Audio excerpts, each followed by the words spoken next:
What do you do? Will there be some adversity if you went against it? Not necessarily on the spaghetti sauce example, but something along the lines. And we don't like adversity.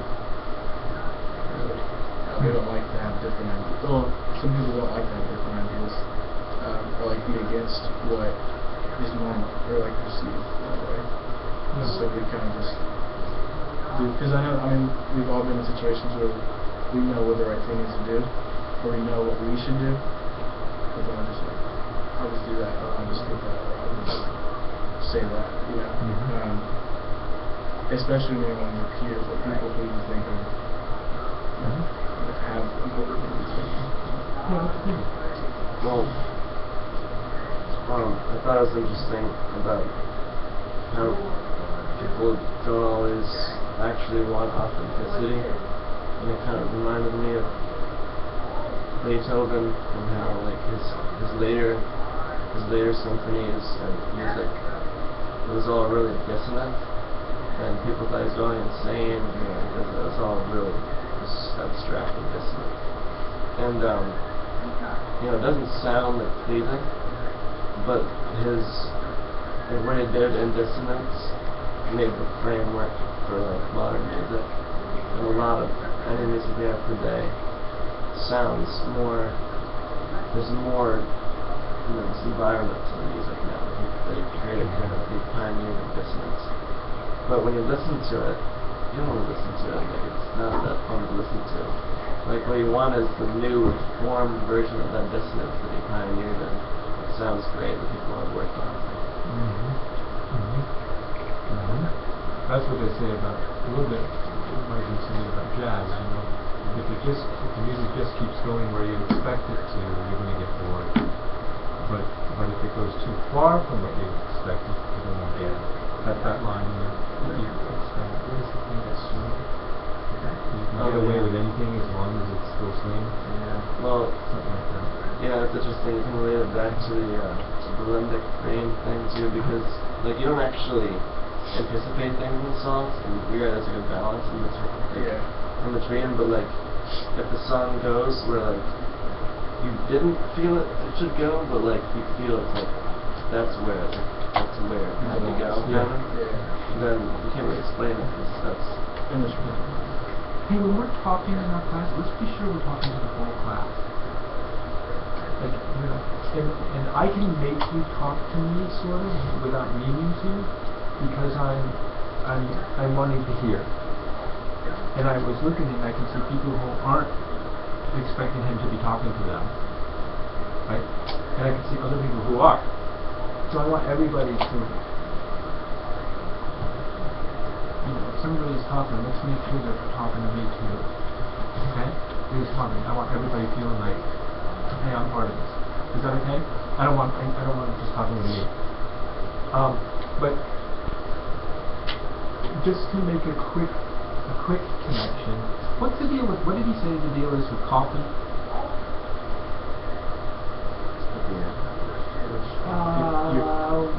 I'm trying to avoid saying it because there's a certain word I want you to come up with.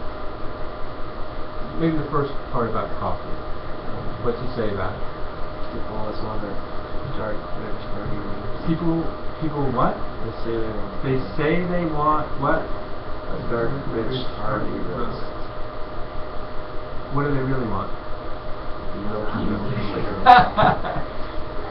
do they think they want a deep, rich, hearty roast? What's up there? All those words that they think they want, but when they're really using when they're in their bodies, not just in their word brain, what do they respond to? You know, the milky, whatever it is. Can you make a connection between that and what Simon Sinek was saying?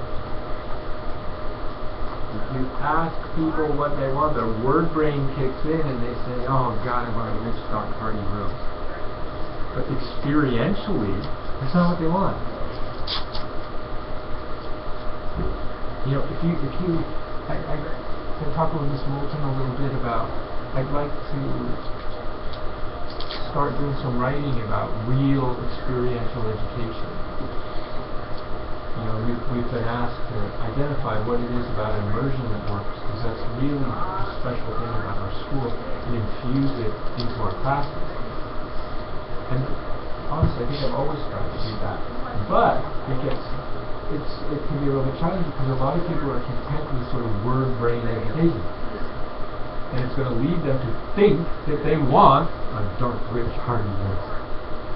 When in fact, if you put 5 copies out in front of them, they pick the dopey, whatever. Experiential education is very different than word-brain education. Kevin, you know from the boat ride, PJ, the boat ride, what was happening in the first 4 days? Seasickness? Yeah, a little bit. But do you remember trying to get people to tell me what they were experiencing instead of what they thought they were supposed to?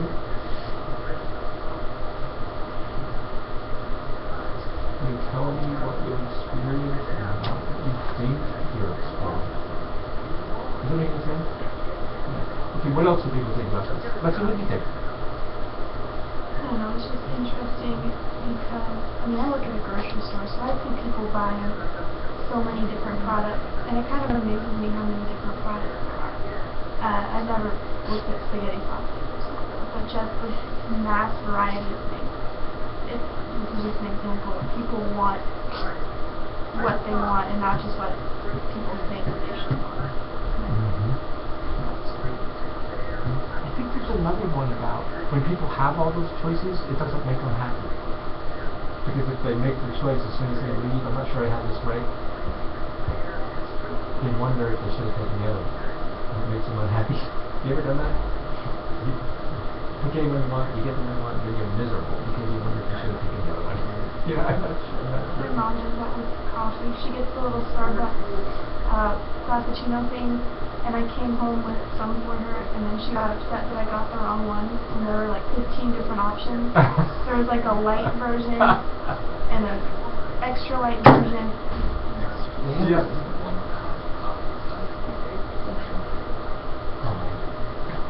And where? Bigger than the bedroom. Preston, what do you think? I thought it was interesting. Interesting? How so, why? Because they use something that says something How so, what do you mean? because there's more than one variety of spaghetti sauce. Just all If I said that Moss, what's his name? Howard? Moscow? What's the big shift? What's the paradigm shift that you put into play? Universal looking to very Looking for universals. What's that? embracing the diverse.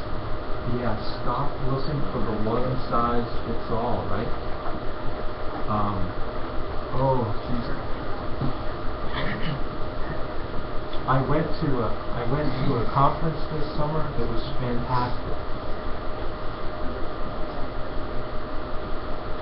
In a nutshell, it said you need to get kids doing stuff.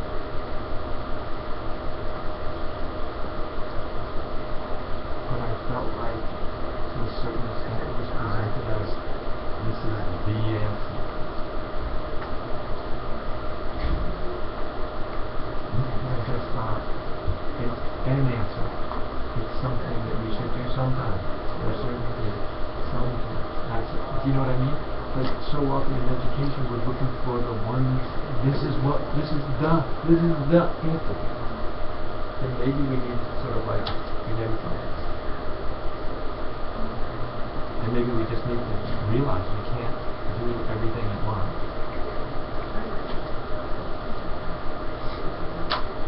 Yeah. This makes me think of how my definition of what beauty changed, and maybe you can relate to this, especially in immersion. But when we went to the national parks and whatnot, I thought it was interesting how the things that were the least perfect were the most beautiful. It seemed like, and they had their own beauty. So my definition of what was perfect really changed, and I think we all have a definition of what's perfect, and we're always being hit with by the media and by the TV and stuff what's perfect and what looks perfect, but what I realized when I was out there is like what you need to separate yourself from that a little bit, and then you can really see like what you think or what you find beauty in, as opposed to what other people think you should think is beautiful. Because I really noticed that, like even when I look at people, like you're conflicted with like, oh, they should look beautiful according to what we say, but you don't necessarily think that. Like, Yeah, that's what do you think? Do you think it's I just remember there was one time in class like last year when you said something about like how when you like look at someone long enough, you start to like see their beauty like coming through, which is like so true. Like the longer you spend like getting to know someone and like learning who they are and like looking at them, you like see that they're a really like beautiful person. And that's this brain thing again. You know, how many of us are experiencing primarily what we've been sort of led and conditioned to think? You know, you look in the mirror and you think, God, I wish I looked this other way. Or you think, oh, she's not pretty, or she's... What if you actually sunk down past the part of your brain that marketing just is so good at getting to, and you experience what's really, really true?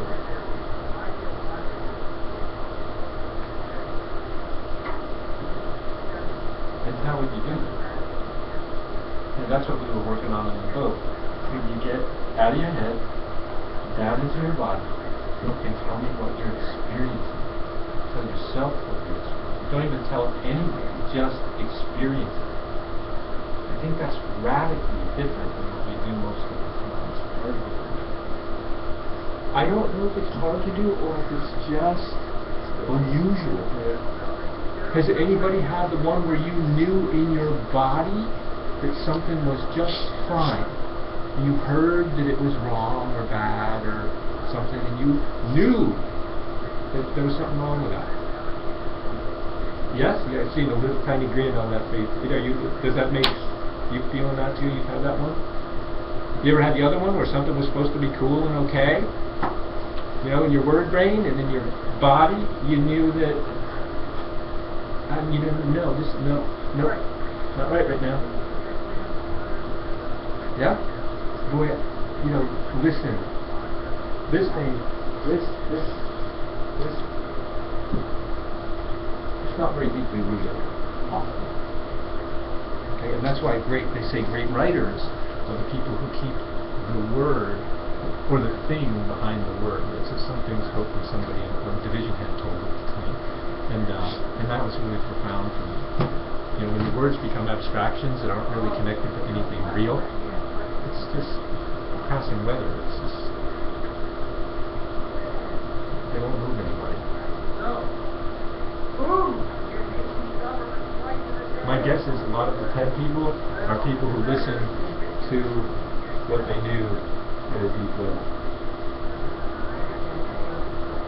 And that's why they stand out, because if they just did what everybody was saying, we wouldn't know who they are. Howard studied the reality, not the conventional wisdom. In a nutshell, what's Gladwell wish to argue?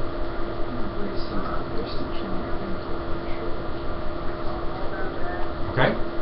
What else? What about say it loud. Say it loud.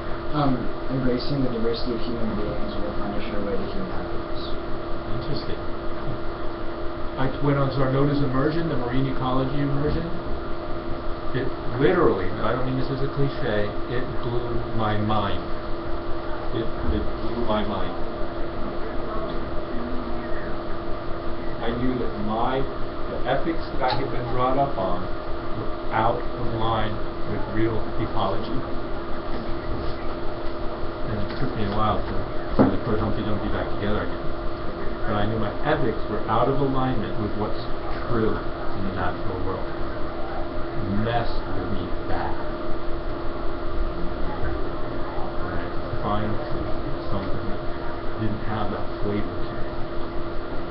You know, even then, if your maturation affects your performance in school, and you can't accelerate your maturation, nor can I, then why do we beat people up? Do you understand? What have you got to see in some class at some point, just because, honestly, you weren't mature enough to do the work? And we're going to give you you know what I mean? I'm not sure that makes sense. You ever heard of a late bloomer? I wonder how the late bloomers feel when they're young.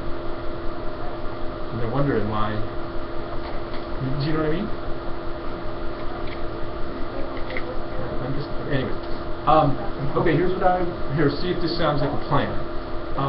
Take this home. In your play notebook, don't go to your final version yet.